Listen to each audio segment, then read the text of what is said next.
Hello प्यारे बच्चों, welcome to your favourite channel study guys. तो आज मैं आपके लिए मैथ्स में हमारे स्टैटिस्टिक्स चैप्टर को लेके आया हूँ।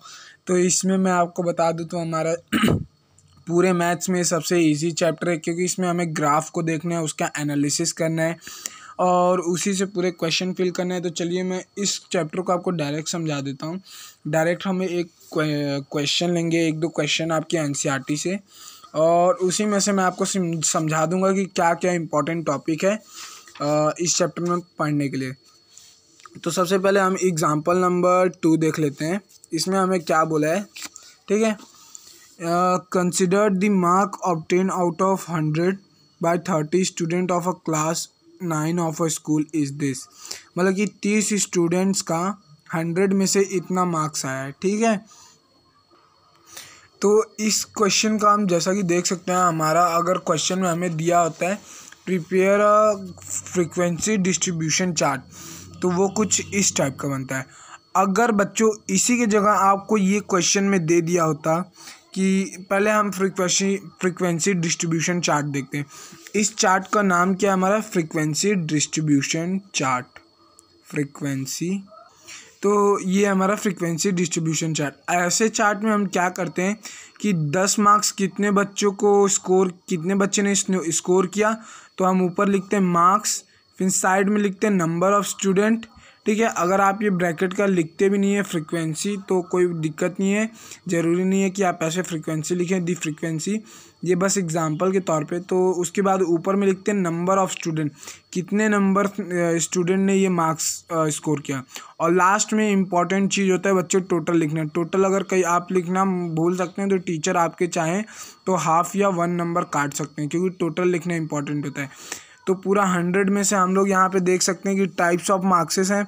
तो सबसे पहले हम लोग देते हैं 10 मार्क्स भी किसी बच्चे को मिला है, किसी बच्चे को 20 मार्क्स भी मिला है, किसी बच्चे को 36 मार्क्स भी मिला है, फिर किसी बच्चे को 40 मार्क्स भी मिले हैं। ऐसे कुछ सीक्वेंस में। तो पहले हम इन्हें असेंडिंग टू डिसेंडिंग ऑर्डर, मतलब कि छोटे से बड़े ऑर्डर में ऐसे इसको एक तरह से सेट कर लेंगे। तो सबसे छोटा ऑर्डर अगर हम देखते हैं तो हमारा 10 है, फिर 10 के बाद सबसे छोटा, उसके बाद 10 के बाद 20 आता है। 20 के बाद अगर मैं यहाँ पे नीचे ऊपर देखूँ तो फिर ये आएगा मेरा, यहाँ पे देखिए, यहाँ पे भी 36 है, यहाँ पे भी 36 या 20 के बीच में कोई ऐसा नंबर नहीं दिख रहा है हमें कि जो 36 से छोटा हो या 20 से बड़ा हो। 36 के बाद आता है हमारा यहाँ पे 40 दिख रहा है, उसके बाद 60, 70, कुछ 88 ऐसे नंबर दिख रहे हैं। तो ये हम लोग देख सकते हैं कि छोटे से बड़ा 10, 20, 36, 40। तो हम यहाँ पे अगर इसको देखें तो ये 10, 20, 36, 40 कुछ इसी वे में अरेंज किया है। अब इसी वे में हम छोटे से बड़े तक का पूरा नंबर देख लेंगे।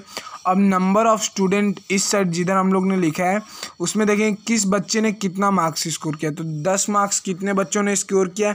तो ऐसे अगर रो वाइज ऐसे आप देखते हैं तो आपको ज़्यादा इजी पड़ेगा। तो हम देख सकते हैं पहले रो में एक बच्चे को मिला है 10 मार्क्स, दूसरे, तीसरे, चौथे, 5वें, 6वें, 7वें, 8वें, 9वें, 10वें। बाकी किसी रो में 10 किसी और बच्चे को नहीं मिला है। तो 10 कितने बच्चों को मिला है? 1।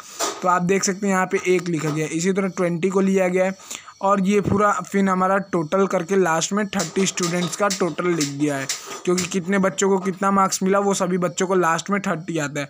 तो ये आप क्रॉस चेकिंग कर सकते हैं कि आपको शुरुआत में क्वेश्चन में 30 स्टूडेंट बोला था, तो आपका टोटल सम भी 30 आना चाहिए। ये हो गया हमारा frequency distribution. It is called ungrouped frequency distribution table, ठीक है। मैंने फ्रीक्वेंसी डिस्ट्रीब्यूशन टेबल बोला। अब एक टेबल आता है ग्रुप्ड फ्रीक्वेंसी टेबल। ये था हमारा अनग्रुप्ड फ्रीक्वेंसी टेबल। अब ग्रुप्ड फ्रीक्वेंसी टेबल कैसा होता है बच्चों? जैसे ये हमारे सेकंड क्वेश्चन का एग्जांपल नंबर 3 में दे दिया है ऐसे सेट। अब इसमें क्या करते हैं, ग्रुप्ड फ्रीक्वेंसी टेबल में 20 to 29 में कितने बच्चों को number of student go to school,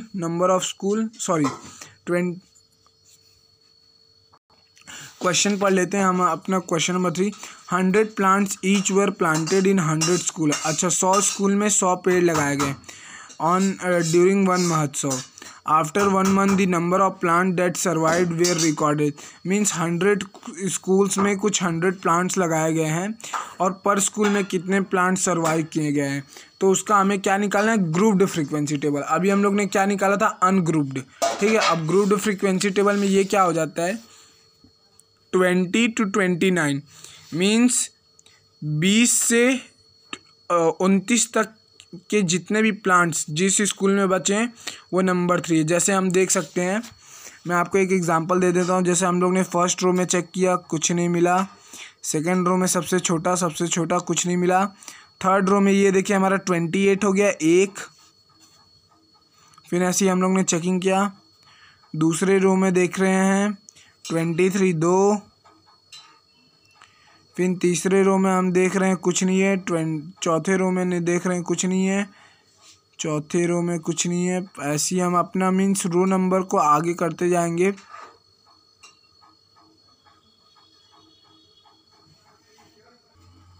तो ये हमारा ग्रुप नंबर 1 2 3 4 5 6, सिक्स रो में भी हमारा 27 है। उसके बाद सभी रो में हमारा 27 के ऊपर है।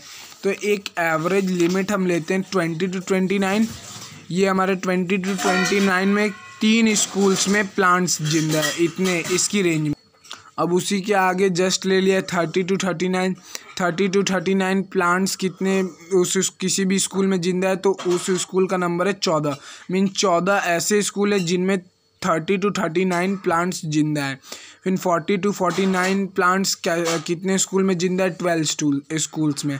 इसी तरह ये स्कूल का नंबर हम लिखेंगे नीचे में टोटल, और ये निकल जाएगा। और ये टैली मार के प्यारे बच्चों, ये तो सबसे इजी होता है। जैसे हमारे पास नंबर 3 है तो हमको 3 लाइन खींच देना है। अगर हमारे पास नंबर 14 है तो हमें 1 2 3 4 लाइन खींचेंगे और 5वें में इसको कट कर देते हैं, 5 उसको काउंट करते हैं। फिर हम 1 2 3 4 5 कर लेते हैं, जैसे यहाँ पे किया हुआ। अब कई बच्चों को ये कन्फ्यूजन होता है कि सर काटना इधर से चालू करें या इधर से चालू करें। तो मैं बता दूं बच्चों, आप हमेशा लाइन खींचना अपने लेफ़्ट साइड से स्टार्ट करते हैं। तो जब भी इसको काटेंगे तो याद रख लीजिए लेफ़्ट साइड से ही काटें। तो ये होता है हमारा ग्रुप्ड फ्रीक्वेंसी टेबल। ठीक है प्यारे बच्चों, अब ग्रुप्ड फ्रीक्वेंसी टेबल ये हो गया। अब कई बार आपसे पूछता है रेंज ऑफ डाटा। ठीक है, तो रेंज ऑफ डाटा हमारा कैसे निकलता है, उसमें क्या करते हैं, जो हमारा सबसे हाईएस्ट रहता है उसको सबसे छोटे से माइनस कर देते हैं। जैसे मान लीजिए आपको स्कूल में हम कौन सा केस ले लें, तो इस चैप्टर में यही हमारा रेंज ऑफ डाटा है। एक इम्पॉर्टेंट टर्म है, जैसे आप यहाँ पे देख सकते हैं डिफरेंट टाइप्स ऑफ हमें मार्क्स या हाइट दे दिए हैं, 25 36 42 55। तो इसमें सबसे छोटा है हमारा 25 और सबसे बड़ा हमें क्या दिख रहा है 95। तो ये हम 95 माइनस 25 कर देते हैं, जो हमारा 70 निकलता है वो हमारा रेंज निकलता है। The difference of highest and lowest value in a data is called range of data. अब ये जो हमारा नंबर क्या है दिया है, इसको हम अगर आपसे पूछ दिया कि जो आपको ये नंबर दिया है जिसको आप असेंडिंग टू डिसेंडिंग फॉर्म में असेंबल किए, ये क्या है, तो आप इसको सिंपली बोल सकते हैं raw data. The data in form is called raw data. जो आपको गिवन होता है वो होता है आपका रॉ डाटा। तो ये था हमारा इम्पॉर्टेंट चीज़ इस चैप्टर में। अब एक लास्ट इम्पॉर्टेंट चीज़ आता है हमारे इस चैप्टर में, वो होता है हमारा क्लास मार्क। तो क्लास मार्क हमसे हमेशा ग्रुप्ड फ्रीक्वेंसी टेबल का पूछता है। जैसे आप देख सकते हैं यहाँ पे ये हमारा एग्जाम्पल नंबर 4 है। एग्जाम्पल नंबर 4 का क्वेश्चन का ग्रुप्ड फ्रीक्वेंसी डाटा बनाया गया है। तो इसमें क्या करते हैं, ऐसे डाटाज में जो हमारा ये लास्ट होता है 35 और ये जो स्टार्टिंग होता है तो क्लास मार्क होता है हमारा sum of group frequency divided by 2। जैसे ये हमारा हो गया ग्रुप फ्रीक्वेंसी का एक फॉर्म हो गया 31 और 35। तो 31 और 35 को हम ऐड कर देंगे, 31 प्लस 35 डिवाइडेड बाय 2। तो पहले हम इन दोनों को ऐड करेंगे, तो ऐड करने पे होता है हमारा 66 divided by 2 is equal to 33। तो ये हमारा क्या निकला बच्चों, क्लास मार्क। और एक चीज़ होता है क्लास इंटरवल। क्लास इंटरवल और क्लास मार्क्स में बच्चे यही कन्फ्यूज हो जाते हैं कि क्या हो, हम क्लास मार्क निकाल रहे हैं कि क्लास इंटरवल। तो हमारा क्लास इंटरवल क्या होता है प्यारे बच्चों, तो क्लास इंटरवल जैसे हमारा आप क्वेश्चन नंबर ले सकते हैं एनसीईआरटी का ये लास्ट वाला, जैसे ये 9th है ना, तो इसमें हमें बोला है कि क्लास इंटरवल निकालने का। तो क्लास इंटरवल क्वेश्चन आपको निकालने को आएगा तो जैसे वो डेसिमल वैल्यू में ही आएगा, ऐसे डेसिमल वैल्यू में। तो अगर मैं आपको स्टार्टिंग से बताऊं तो सबसे इसमें स्मॉलेस्ट वैल्यू हम स्टार्टिंग क्या करेंगे, पहले इसको हमें ग्रुप फ्रीक्वेंसी डाटा बनाना है। तो मैंने यहाँ पे एक रफ कॉपी में अलग से पहले से ग्रुप फ्रीक्वेंसी डाटा बना रखा है लाइव बैटरीज का। तो ये जो हमारा होता है 2.0 बाई 2.25, ठीक है, ये हमारा ग्रुप फ्रीक्वेंसी डाटा है। अब इसको क्या करते हैं हम, ये जो हमारा 2.0 है ना और 2.5 है, इन दोनों को हम माइनस कर देते हैं। 2.0 माइनस 2.5, तो हमारा आंसर कितना आएगा 0.5। तो 0.5 हमारा क्लास इंटरवल है। आप ये देखिए 3.0 माइनस 2.5 करेंगे तब भी आपका इंटरवल कितना आएगा 0.5। तो ये होता है हमारा क्लास इंटरवल। मीन्स हर एक पेयर के बीच में, आपके ग्रुप फ्रीक्वेंसी डाटा के पेयर के बीच में इंटरवल कितने का आ रहा है, उसी को बोलते हैं हम क्लास इंटरवल।